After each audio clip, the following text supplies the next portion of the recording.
ಬೆಂಗಳೂರು ದೇಶಾದ್ಯಂತ ಬಿಗಿ ಭದ್ರತೆಯಲ್ಲಿ ಪರೀಕ್ಷೆಗಳು ನಡೆಯುತ್ತಿದ್ದ ವೇಳೆ ಬೆಂಗಳೂರಿನ ಪರೀಕ್ಷಾ ಕೇಂದ್ರವೊಂದರಲ್ಲಿ ಗೊಂದಲದ ವಾತಾವರಣ ನಿರ್ಮಾಣವಾದ ಘಟನೆ ನಡೆದಿದೆ.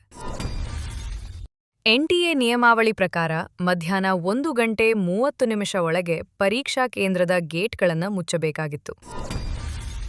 ಆದರೆ ನಗರದ ಆರ್ಸಿ ಕಾಲೇಜು ಪರೀಕ್ಷಾ ಕೇಂದ್ರಕ್ಕೆ ಕೇವಲ 3 ನಿಮಿಷ ತಡವಾಗಿ ಆಗಮಿಸಿದ್ದ ಇಬ್ಬರು ವಿದ್ಯಾರ್ಥಿನಿಯರಿಗೆ ಸಿಬ್ಬಂದಿ ಪ್ರವೇಶ ನಿರಾಕರಿಸಿದರೆಂದು ತಿಳಿದುಬಂದಿದೆ.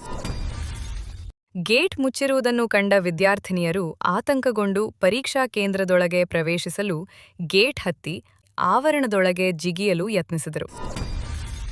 ಆದರೆ ಸಿಬ್ಬಂದಿ ಇದಕ್ಕೆ ಅವಕಾಶ ನೀಡಲಿಲ್ಲ ಎನ್ನಲಾಗಿದೆ.